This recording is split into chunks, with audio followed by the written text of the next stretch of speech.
দুর্গাপূজায় কি করলাম তা তোমাদের সবার সাথে শেয়ার করব। সবাইকে শুভ ষষ্ঠী ও সপ্তমীর ভিডিওটা সবার আগে শেয়ার করব।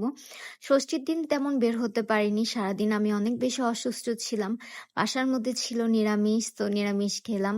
দেন সপ্তমীর দিন দুপুর দিকে একটু শরীরটা ভালো লাগছিল, তো চিন্তা করলাম যে বের হওয়া যাক।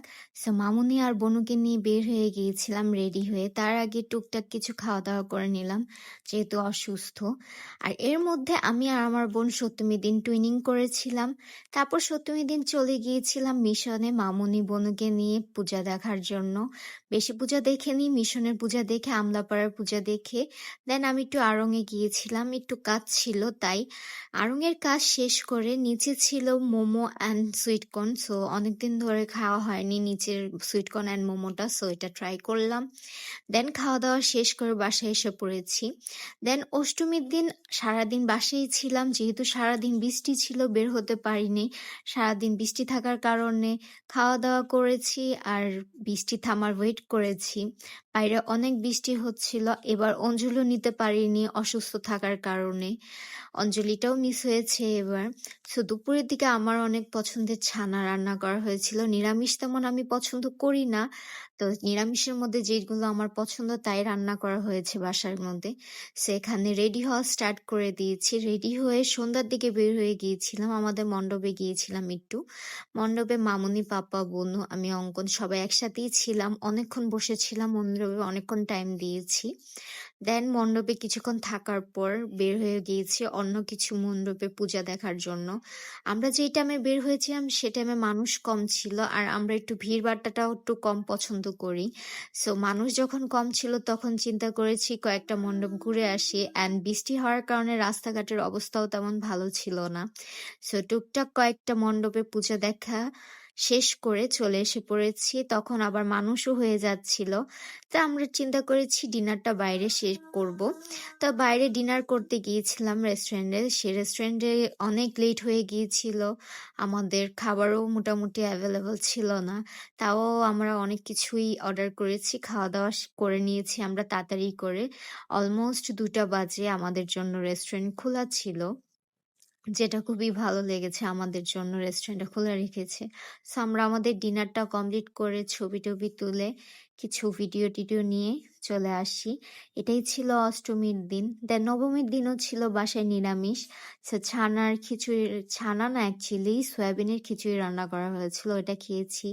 দেন ফ্রুট জুস খেয়েছি, ফ্রুটস খেয়েছি, যেহেতু অসুস্থর মধ্যে তো ফল খেতেই হবে।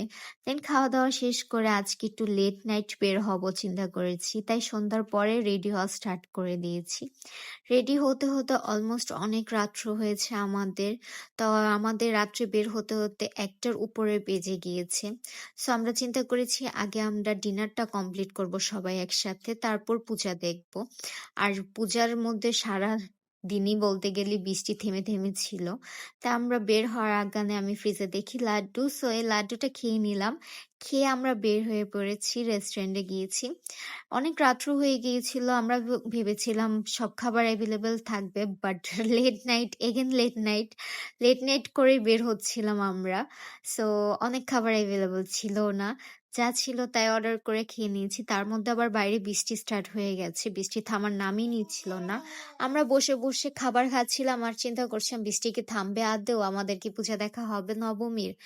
বাট নবমী পূজা একদমই দেখা হয়নি, যেহেতু আমি একটু ফিভার, আমার একটু ঠান্ডা। সো বৃষ্টির মধ্যে ঘোরাফেরাটা মামুনি পাপা একদমই লাইক করছিল না। তারা খাওয়া দাওয়া শেষ করে কিছুক্ষণ ওয়েট করেছে, তারপরও দেখে অল্প অল্প বৃষ্টি পড়ছিল, তাই তারা প্ল্যান চেঞ্জ করে বাসায় চলে আসে যে নবমী পূজার দিন আর পূজা দেখবে না, তাই বাসায় চলে এসে পড়েছে।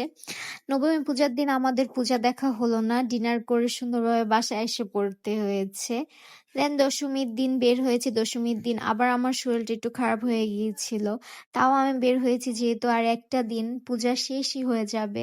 সে একটা দিন যদি বের না হই তাহলে কি হবে, তাই রেডি হয়ে দশমীর দিন সন্ধ্যার দিকে বের হয়ে গেলাম।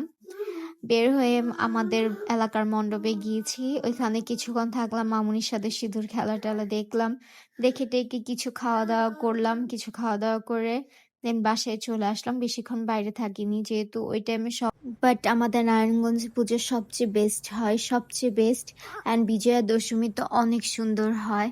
যাই হোক, আমি বাইরে বেশিক্ষণ থাকিনি, বাসায় চলে এসে পড়েছি। আমার দুর্গাপূজাটা এভাবেই কেটেছে, আসছে বছর আবার হবে।